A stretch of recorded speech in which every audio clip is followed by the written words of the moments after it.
নমস্কার বন্ধুরা, কেমন আছো সবাই? আশা করি তোমরা সবাই ভালো আছো। আমি রনিতা আবার একটা নতুন ব্লগ নিয়ে চলে এসেছি। আর আজকের ব্লগটা একদম শুরু করছি জার্মানি থেকে। অনেক দিন কলকাতায় থাকার পর ফাইনালি জার্মানির সকালবেলা আমি ঘুম থেকে উঠে আজকের এই ব্লগটা শুরু করে দিলাম। তাহলে চলুন বেশি দেরি না করে শুরু করা যাক আজকে আমার এই ব্লগ।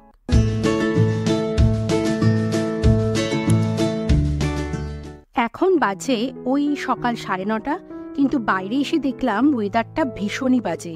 পুরো মেঘ করে আছে বাইরে, আর এখন বাইরের টেম্পারেচার ওই 5 ডিগ্রির মতো। তবে এখানকার শীতকালগুলো সারাক্ষণ এরকম মেঘলা ভাব থাকে বলে ভীষণ ডিপ্রেশন লাগে। তবে কলকাতা থেকে সবই তো এসেছি, তবে কলকাতাতেও দেখলাম চারিদিকে কিন্তু ধোঁয়াশায় ভর্তি। মাঝে মাঝে তো বৃষ্টিও হচ্ছিল এই শীতকালে। তারপর আধ ঘন্টা পর এসে দেখলাম আমাদের উঠোনে যে গাছগুলো কাটা হয়েছিল, বাড়ি যাওয়ার আগে ওটার আমি ভিডিও শেয়ার করেছিলাম। তো সেই গাছগুলোর যে শিকড়গুলো ছিল সেগুলো মনে হয় বাড়ির ওনার একটা কোম্পানিকে ডেকেছে, আর সেই শিকড়গুলোকে আজকে নিয়ে যাওয়ার জন্য তারা কিছু একটা মেশিন এনেছে। তো এই মেশিনগুলো আমার কাছে পুরো নতুন। এই মেশিনগুলো দিয়েই ভেতরের শিকড়গুলো পুরো উপড়ে নিচ্ছে।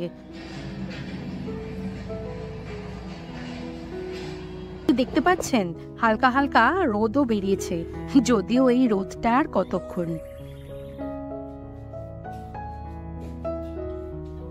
ওদিকে চিকাকে দেখুন, এসে দেখি চিকার মুখে, ঠোঁটে, জামায় পুরো চকলেট ভর্তি।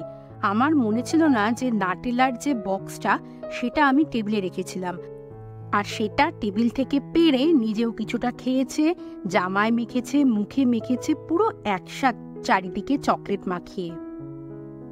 ওর বাবা এখন পরিষ্কার করে দিক, তারপরে ওকে স্নান করাতে হবে, আর যাই গিয়ে চিকার খাবারটা আমাকে বসাতে হবে। চলুন আবার লাঞ্চের সময় আপনাদের সাথে কথা বলছি।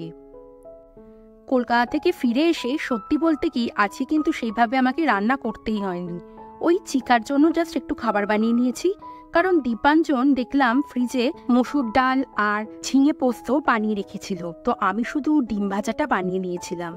বাইরে ঠান্ডা ঠান্ডা ওয়েদার, আর ঘরের মধ্যে গরম গরম ভাত, ডাল, ঝিঙে পোস্ত আর ডিম ভাজা, এই রকম কমফোর্ট ফুডের মনে হয় কোনো বিকল্পই হয় না। লাঞ্চটা জলদি সেরে নিই, বিকেলবেলা আবার বেরোবো। বিকেল এখন 4:30 মতো বাজে, আর এখন মোটামুটি ওই 5টার পরই সন্ধে হয়ে যাচ্ছে। যদিও নাকি দিনটা একটু বেড়েছে। বাইরে কিন্তু বেশ ঠান্ডা, এখন ওই 7 ডিগ্রির মতো টেম্পারেচার। আমরা 3 জনে মিলে একটু বেরিয়েছি ইন্ডিয়ান স্টোরে যাব বলে। আর ওই যে ট্রামটা আসছে, মনে আছে এই ট্রামে করেই কিন্তু আমরা যাতায়াত করতাম।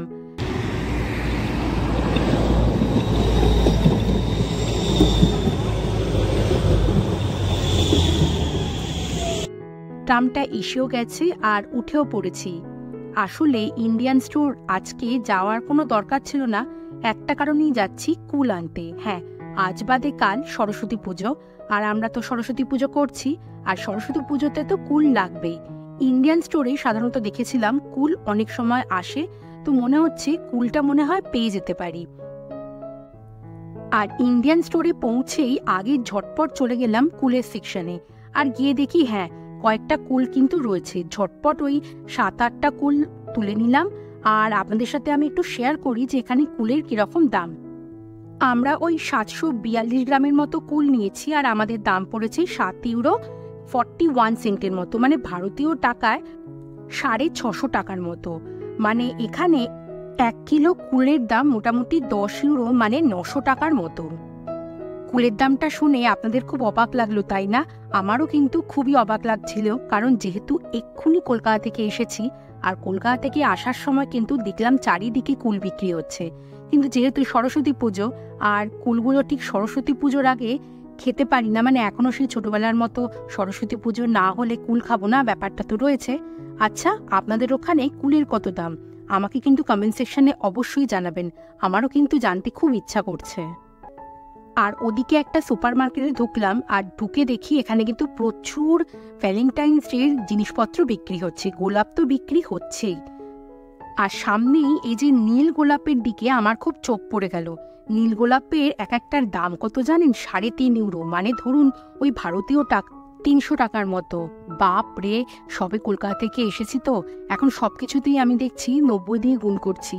আর ভীষণই জিনিসপত্রের দাম যখনই দেখছি একটু একটু চমকে যাচ্ছি। আচ্ছা, আপনারা ভ্যালেন্টাইন ডেতে কি গিফট করলেন আপনার প্রিয়জনকে সেটা কিন্তু কমেন্ট সেকশনে অবশ্যই জানাবেন। আর সামনে দেখুন কত কি রয়েছে, বেশ গিফটগুলো দেখতে কিন্তু খুব ভালো লাগে। এইখানটা রাখো, এইখানে রাখো।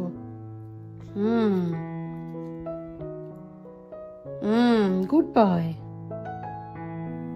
আজকে সকাল থেকে খুব পিৎজা খেতে ইচ্ছা করছিল, তাই দীপাজনকে বললাম একটু পিৎজা খাবো।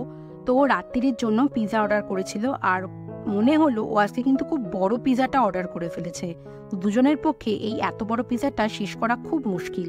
তবে আজকে যে পিৎজাটা অর্ডার করেছি সেটা হচ্ছে হাওয়াই পিৎজা। এতে আনারসও আছে আর চিকেন হ্যামও আছে, আর তার সাথে ফ্রেঞ্চ ফ্রাই দিয়েছিল। তো চিকা এখন ফ্রেঞ্চ ফ্রাই খাচ্ছে, আর আমি এই ফাঁকে পিৎজাটা একটু খেয়ে নিই কারণ আমার খুব খিদে পাচ্ছে। পিৎজাটা কিন্তু দারুণ খেতে। সত্যি বলতে কি, কলকাতার পিৎজা আর এখানকার পিৎজার মধ্যে কিন্তু আকাশ পাতাল তফাৎ। চলুন, আজকের এই ভিডিওটা আমি এখানেই শেষ করছি।